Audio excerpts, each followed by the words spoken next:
Hello and welcome back to the Ben Mark Photography podcast.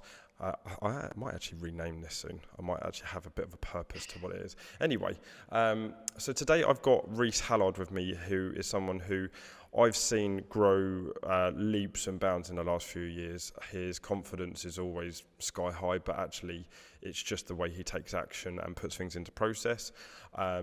So I'd like to get him on board because I think a lot of people get a lot of value from you, and also it'd be great to dig a little bit deeper behind the man who's always got buckets of energy. So like to introduce Reece Hallard to the show. So Reece, hello mate. Hello mate, how are we? Very, very well. Yourself? Yes, very good. I think all that energy is coming from all the caffeine I've had this morning. The fact that the last time you turned up with a coffee machine to the gym proves a lot about what the levels we are. Oh, yeah. Don't go anywhere about my coffees. So tell us a little bit about you and what you're up to, what you're into. Yes, so I'm Reece Hallard, online coach for the last two and a half years. Prior to that was personal training. I'm sure like most online coaches, just grinding away hours after hours. But I got into fitness originally because I was always chasing the pro game, trying to become a footballer. That was my life's purpose. And then when I was 14, I got my first gym membership. And originally it was like, right, I'm going to go to the gym, just kind of get the athletic edge over the opponents and just go to complement football. So I was just chasing that pro game and kind of just fell in love with it, got quite heavy, and then I just fucking thought, yeah, do you know what? I like this. This is great. And then got into the training side of things, helped the first person change their life effectively. And that was it for me. It was one of those addictive feelings. I thought, wow, I need this feeling. It's like heroin. I need more of it. So yeah, that's kind of a bit of a background of how I got into the fitness industry and why. Cool, man. So let's step back before all of that lot. What was you like as a kid? Quiet. I was a quiet kid. I was quite a shy kid, if I'm honest. I usually kept myself to myself. I was just one of those kids. I never used to go out too much. I used to just come home from school, go out on the field, literally from when school finished to the evening with a football on my feet. A lot of times my little brother, and just playing football all the time. Sometimes my friends, but I was a little bit more of a nervous kid, to be fair, a bit of a shy kid. So I think a big part of how I've been able to articulate more energy has come from yourself when we had that first meeting a couple of years ago. But as a kid, I was shy. I was a shy kid.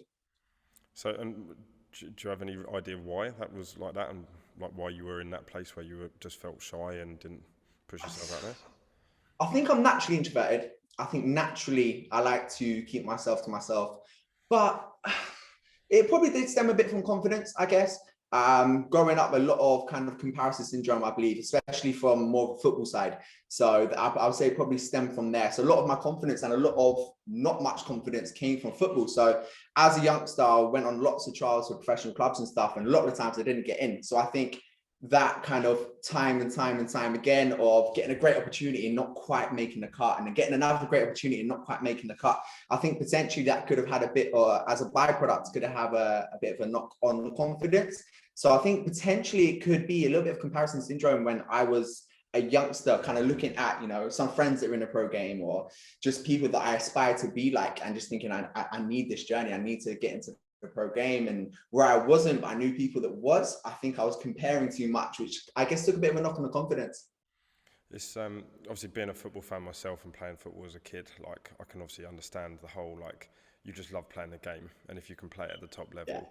Yeah. It's really interesting actually. I was watching, we just literally come back from Newcastle yesterday, and me and my dad, who's another big football fan, we were listening to Patrice Evra and also Rio Ferdinand. Now, there's a lot of people on here that won't have any football knowledge or won't really like football, but hear the point out of this, because we're not just going to talk about football, but like, listening to them playing at the highest level, and you think like playing for Man United, winning trophies, being the best, like neither of them actually sounded that happy about it.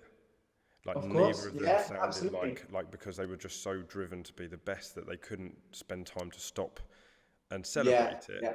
Yet for you or I, if we'd had the chance to play one pro game, or like let's just have one moment in the professional game where we just did something that, like much like the online coaching, or much like my photo shoots, you have that one moment where you realize, wow, I've done something for someone, like that playing football. Like let's say you scored a winning goal in a game, or you like managed to make a last ditch tackle which kept your team up or something like that, like you'd always be remembered for that. Oh, do you remember in 94 when you did this, or do you remember in 2012 when you did this? Absolutely. And but it's actually when you take it away from those things that like the driven nature, like I played football and I absolutely loved it. Like give me a football now and I'll be like head down for 90 minutes and I'll be like, where the hell did that go? Yeah. It's been in that space where you just feel like that's your space to be you. Of course, absolutely. And like just express yourself, like your passion, and it's not, you're part of a team, but it's also like if you can add to that team and be a part of it. Of course. Yeah. And I think it kind of relates back really well to the online coaching side of things as well, where you're saying how a lot of these pro footballers like Evra and Ferdinand, where they look like they're right at the top of the game, but they are quite unhappy, like they don't feel fulfilled. And I guess it's quite similar to, coaches might look at other coaches and go, oh, do you know what? They've got their shit together. They're where they need to be. I need to be there. But I think it's quite tough to understand that obviously beneath the surface, everyone has their kind of demons, I guess, that they're fighting. And as well, when you kind of comparison to, your Everetts and your Ferdinands, although they kind of perceive like they've got everything, there's also that kind of element there where they're not necessarily where they want to be or happy because they haven't taken a second just to step back, breathe and go, right, I've done well. I've done what I needed to do. Yeah. With the, so obviously you went through playing football as a kid, obviously loads of trials. I know you still play football now. Yeah. What kind of, what was it that you found that you are kind of, I suppose, addicted to, or like, just what was the thing that when you first started lifting weights or being in the gym, what was that release that you suddenly found that I suppose gave you some sort of comparison to the feeling of playing football? It's the kind of pursuit of self-development. I think I've always kind of had this big thing. And I think something I had to install into myself is it's me against me, because as a youngster going on trial after trial and not getting in, it was constantly me against everyone. I feel like I've got to compete against everyone. But then I started to kind of shift my mindset a little bit, my vision, and just kind of think, right, it's you against you. So when I got into the gym, it was kind of like a little bit more me against me. How can I beat myself? How can I progress more than myself? And just kind of chasing that pursuit of self-development. And I think I kind of saw that quite a lot in the gym as well. When I started at 14, I just kind of thought, right, it's me against me, not me against whoever else is there effectively. And I think that's a big kind of shift for me. And I think a lot of the drive came from just self-development and how can I do well, but do well for me, not do well for other people, if that makes sense. Yeah, that's cool. And so you obviously started at 14. I mean, I wish I'd found the gym at 14. I think I was, what was I, 24, 25, maybe something like that when I first kind of like really like went, well, I'd been to the gym, but not really understood while I was there, and just kind of went because my mates were going and I didn't really understand what I was doing with it. And it's amazing to see how that circle's like come around to now, like, there's me telling some coaches how to perform reps better because they're into it, but they're just not had as much experience, and obviously that's where you realise the knowledge. With you, you've moved forward. Obviously, I know we had quite a pivotal moment, which we'll get to in a minute, when we had your shoot in London. What got you to being in the place where you were super busy, like beforehand? Well, that kind of stemmed when I was on the gym floor. And I think what got me there was on the front end, I absolutely loved it.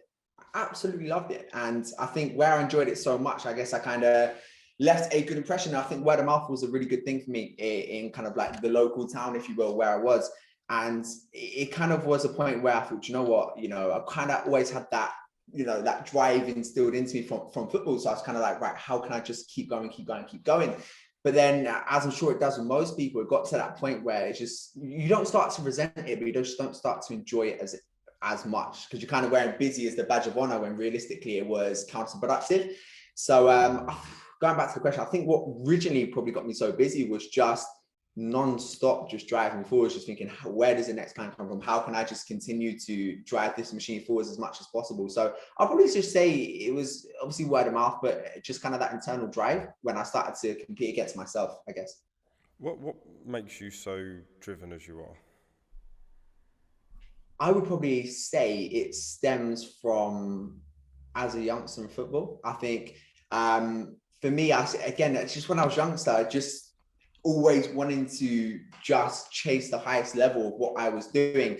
And that stemmed from football. I think I was quite lucky to have a little brother who was quite similar to me in regards to football and so forth. And that my dad was played football as well. So I guess I kind of just was lucky to be surrounded by that. And I guess that's probably where it kind of was installed on the front end. But I guess also just from feeling like I was lacking confidence and feeling like I needed to do it to prove to other people, you know, I can do it, I can do it as well, kind of thing. So I guess a big confidence kind of factor probably stem with it as well. Do you find that you, if you look at it like, was the only way of getting around the person that you wasn't enjoying being by working through it? Yes, If I absolutely. could work it, then it wasn't an issue. Absolutely. Yeah. I was kind of like running away from my problems, but running into them a bit too much. Again, it was just kind of counterproductive. Like, as you mentioned, just trying to run through every problem as opposed to just taking a step back and taking a bird's eye view. So yeah, it's definitely a case of just trying to run through each time. What's your, like, just out of interest, I've got no idea, like, what's your, you know, obviously you just mentioned your dad played football like mine did. What, you know, has it come from a family place where, like, are your parents really driven? Like, do they push you a lot, or did it, like, I'm always intrigued to find, you know, my parents both lack a lot of confidence and they'll openly admit it. But then all I saw, like, I don't know where this comes from. I mean, it probably stems from the fact that my mum's always worked in some sort of compliance where she used to look at areas of a business, work out where they weren't going well to then improve it. So my mum's job was to go in and not be in the front of it, but go, well, hang on, you could do this, this and this better and get better results. And I guess that stems from where I was then. I've learned that when a lot of the people I worked with, whether I worked on the golf tour, whether I worked in the shop or anything like that, I learned a lot quite quickly by seeing what people did wrong. My dad has got an extremely high work ethic. If he had the confidence and the knowledge that my mum has in kind of distilling these problems and then being able to solve them with solutions, he would have been able to do loads more. And I think that's what's ended up coming out of me. And the more I look back at it, do you think your parents have, like, where did your parents play a role with any of this lot?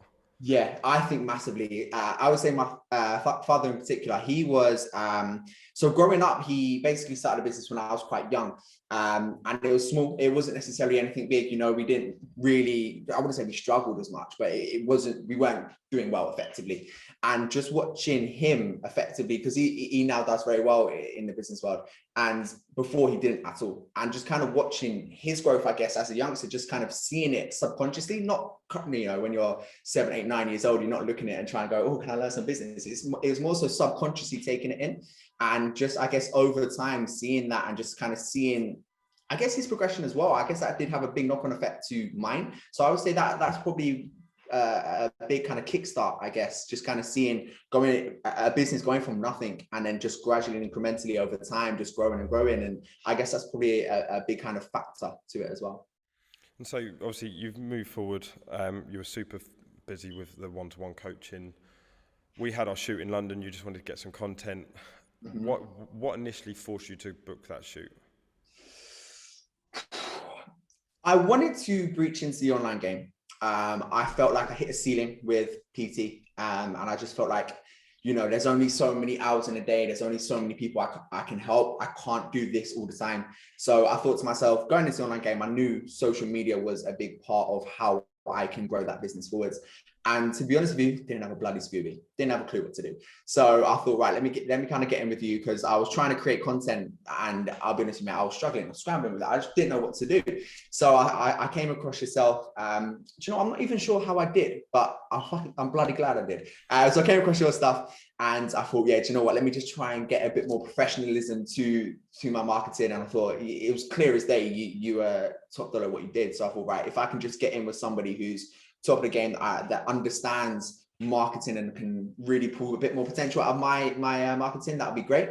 But I didn't expect it to be as good as it was. And it's not just the photo, which I'm sure you're going to get into, but it wasn't the shoot that was the pivotal part for me. It was the conversation, it shoot as well, but the conversation and you kind of creating a bit of a picture, which was the bigger moment for me, I guess.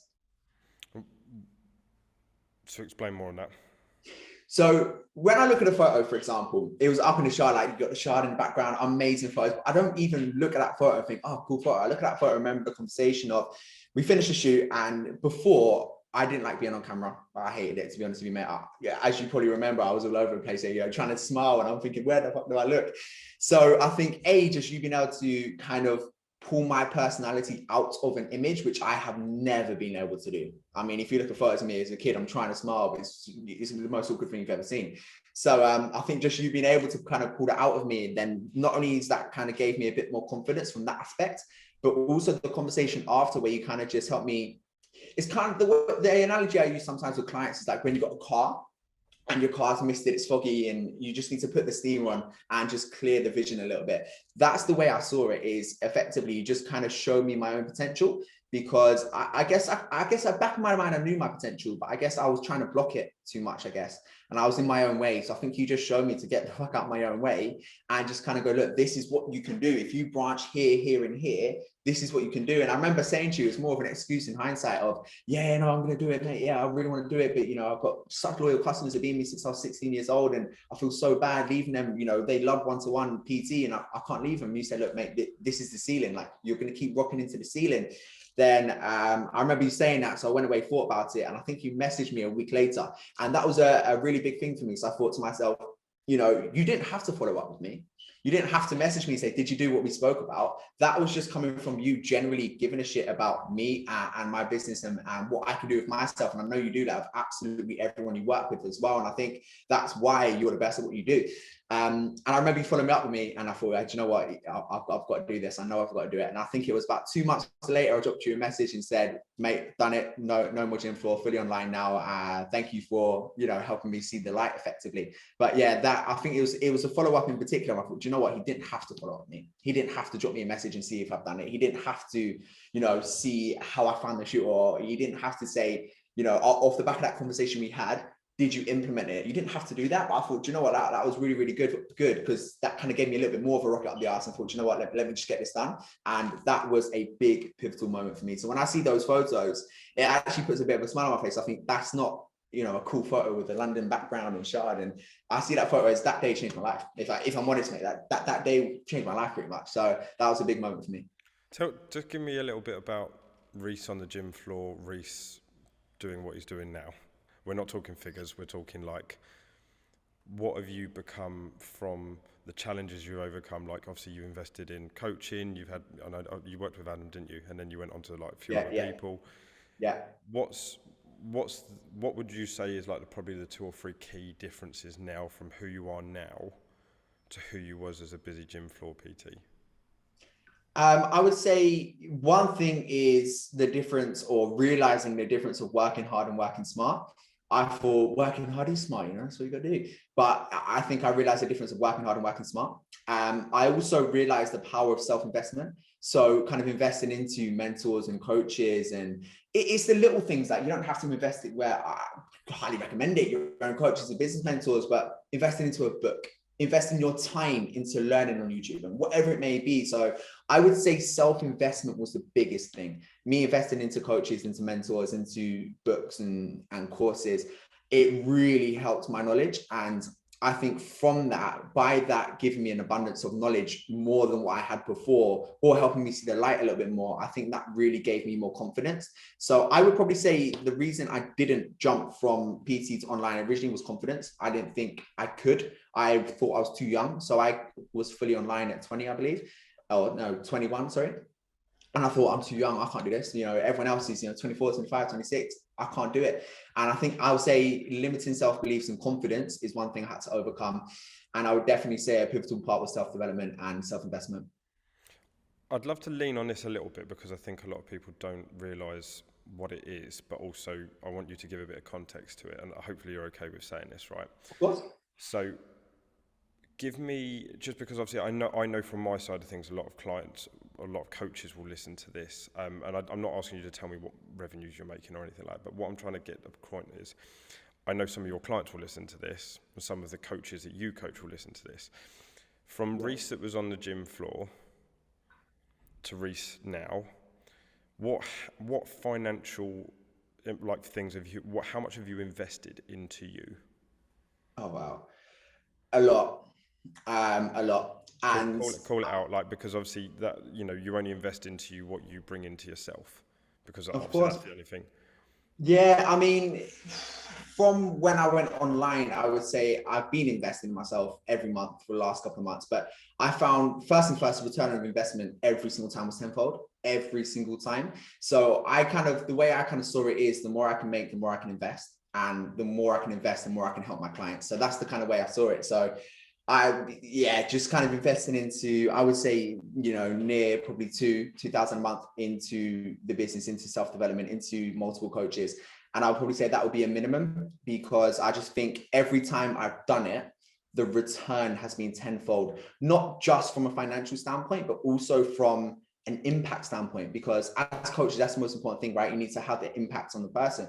And for me, being able to invest that much into the business has been able to give me a better ability to improve my client's life. So I like to think now that the results that my team get are pretty dramatic. They're pretty good. And I know you've captured a lot of theirs with their photo shoots and stuff. And that's only come off the back of being willing to invest into myself. And again, that's not just coaches and mentors, that's people like yourself, website designers and these kind of things that they all are small things, but put them together, it's an absolute mountain. And yeah, so I would probably say around that ballpark, and it's the biggest, best thing I've ever done. And obviously you've worked with a few coaches now. Yeah. Because I get a lot of people who come to me now. I've worked with a few different coaches. Obviously, I'm not an online coach, so I don't need the muscular or kind of dietary knowledge that you guys need. Obviously, I know a lot about the mindset and the business growth, and obviously I understand about marketing. You've worked with a few different coaches. Obviously, you gained knowledge off of them. What's your experience been like from, I'm not just saying to you, tell me what this person was like or tell me what this person was like.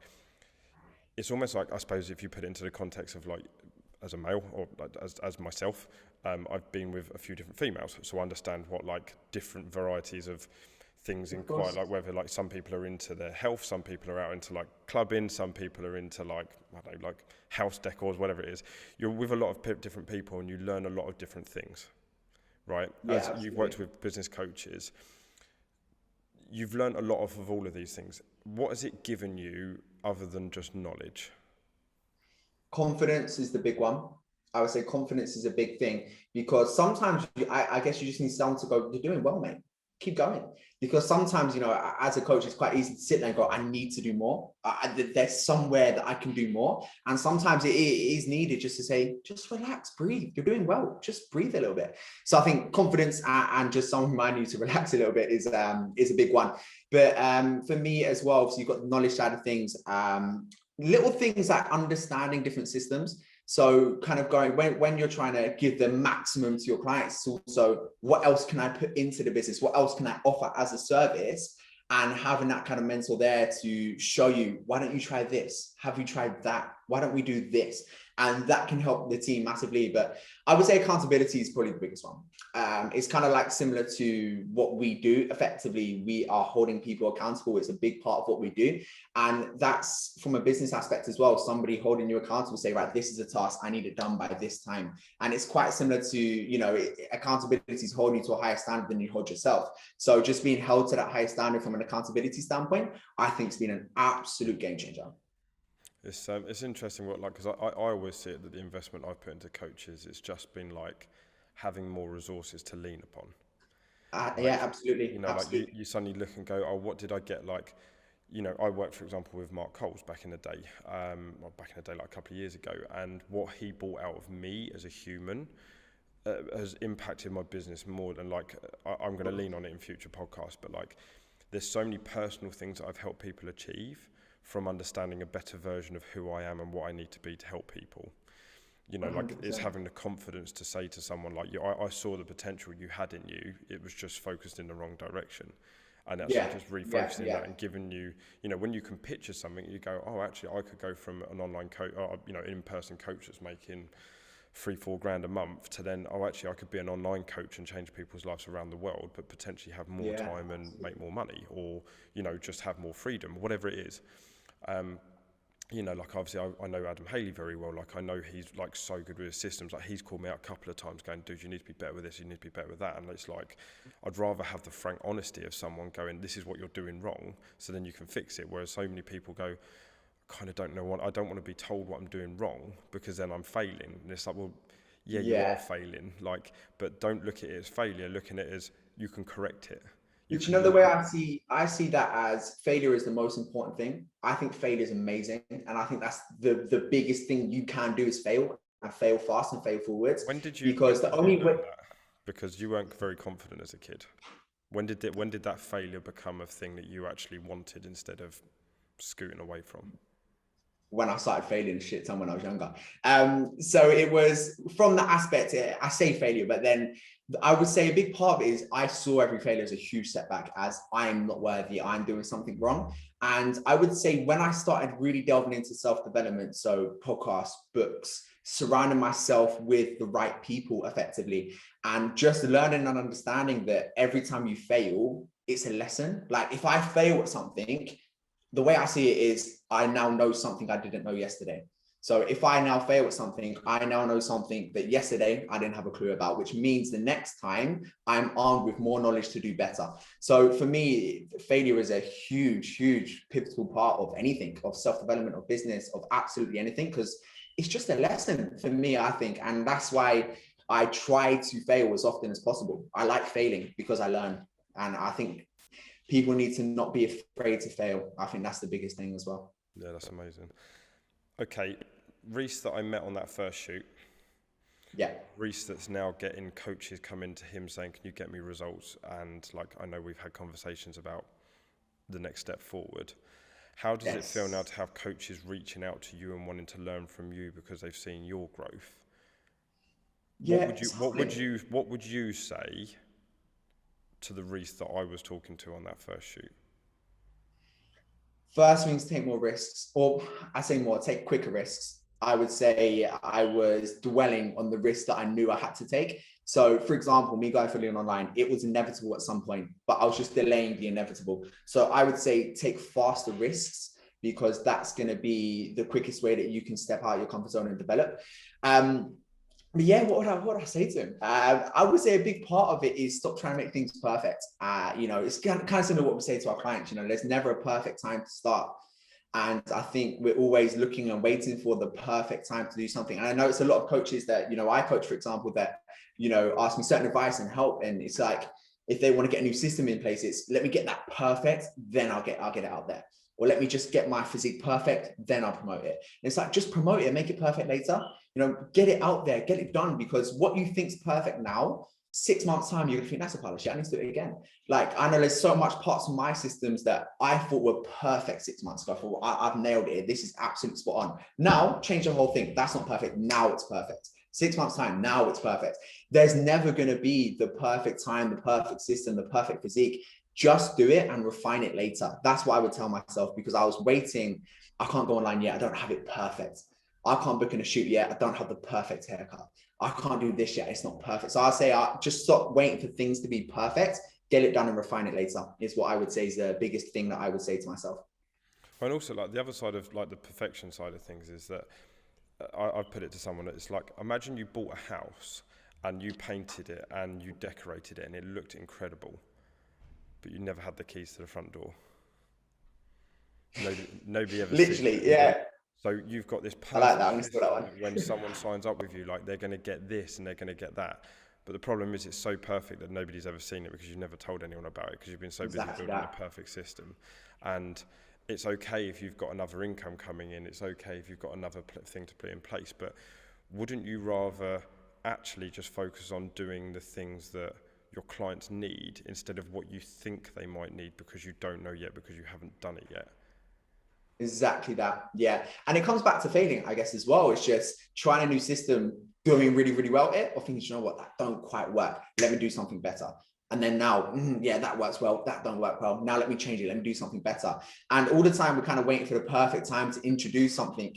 It's the clients that are suffering because they're thinking, just give me it. I need it. And then you can refine it later. And I think that's been a big part. And I think after our conversation, when I really started to realize that, that's when I just started to just get everything done. Don't matter how it is, get it done. And because of that, I've managed to learn so much more. So yeah, I think it's huge. And that's quite a good analogy that I'm going to use.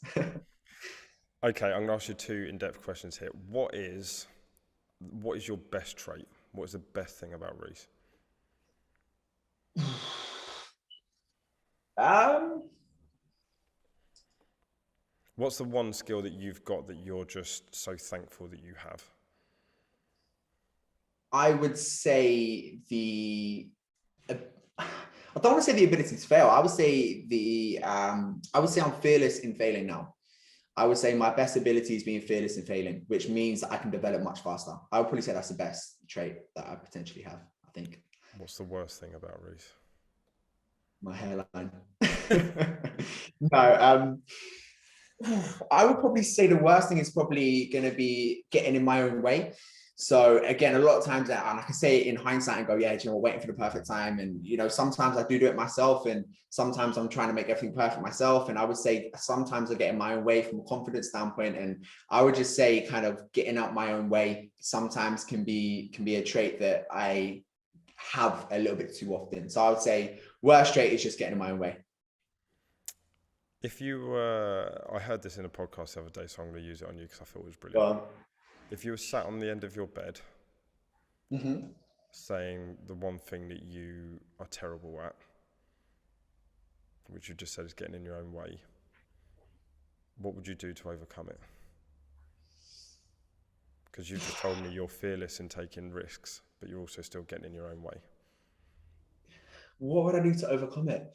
I think a big part of that is self-development into coaches and stuff as well. Just sometimes when I am getting my way, just somebody else pushing me out of my way can be a big factor as well. But one thing I can do to overcome it, I would say it's just continuing the pursuit of self-development and improving, because we're never going to be a finished product or a finished article. It's always improving. So I think for me, the way that I'm going to get out of my own way is just to continue to self-develop as much as possible in every single avenue.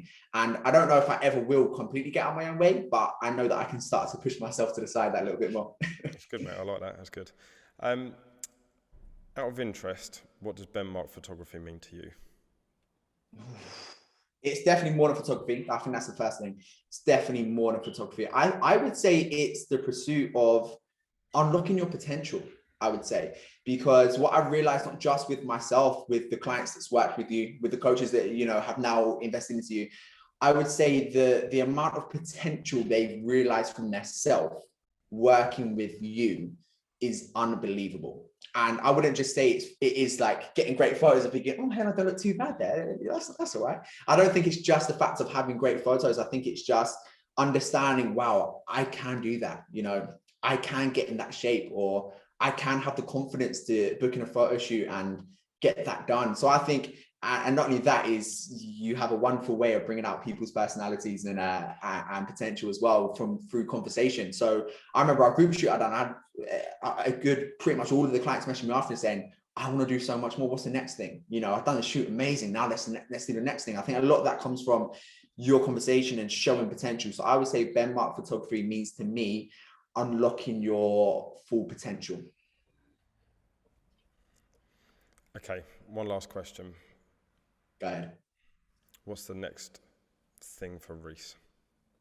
Oh, so one of the things is what you is actually your idea that you came to me with about kind of running a type of program to help coaches get into world-class shape.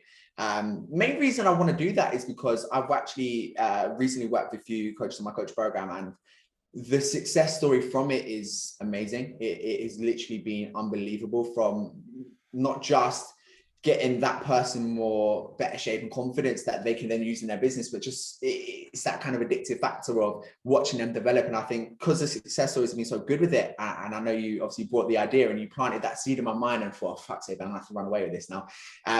So I think that's down the line. But for me, a big part of what's in store for me is just continuing to change as many lives as possible, because ultimately it's the impact for me that's what I'm striving for, just to change as many lives as possible. So for me, I just want to continue to get as many people from A to B as possible, and then business-wise looking down the route of the coaching thing as well.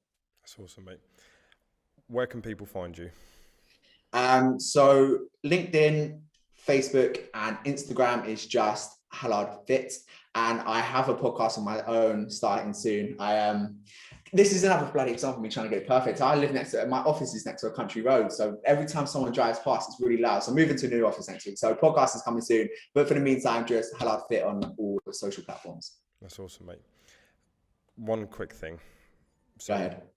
Remind me how old you are? 22. How much time you've got ahead of you? Like, bear in mind I'm 35 and I still feel young. It's frightening to realise if I was in your position, what I would achieve. There's people out there that are listening going, Jesus, this guy sounds like he's got it all together. He's failed, he's made mistakes, he's improved, he's scaled, he's jumped ship. Go back to that time when you were feeling nervous, getting rejected by football clubs. Yeah. What's the one thing that you would say to yourself about how you're going to feel today while you're impacting people's lives and you feel successful? Powerful question. I would say the first thing to bear in mind is no one really has their shit together. Nobody. I think everyone has their kind of internal demons they're fighting and that pursuit of doing better and better. So I would say to kind of say to myself a couple of years ago is just keep working on you. Just never stop working on you and bettering yourself, because you are, you know, if coaching is the route you're going down, you are the business. You as a person is the business, especially on the front end before you create a brand into a brand. But on the front end, the scaling part, you are the business. So never stop working on you. And I think if I could tell myself one thing from when I was back a little bit younger, would be just never, ever, ever stop working on you and never get rid of the addiction of self-development. Amen, brother. Mate, that was brilliant. Thank you very much for your time, mate. So like I said, anyone, if you wanted to check out Reece's work and what he's done, Hallard Fit, obviously on Instagram and then everywhere else, LinkedIn, Facebook. Mate, thank you very much for your time. I will see you very soon. And thank you for having me on, dude. No, mate, it's been a pleasure and well done, mate. It's been amazing to watch your journey and see you progress and I suppose see the young lad that I saw in myself. Yeah, and you've been a huge part of me being able to realize a bit more potential. So I could not be more grateful, because generally you have played a big, big, big part in it. Mate, that's what we're here for. So, mate, thank you very much for your time, and I will see you very soon. Thank you, dude. Take care. Thank you. Cheers, buddy.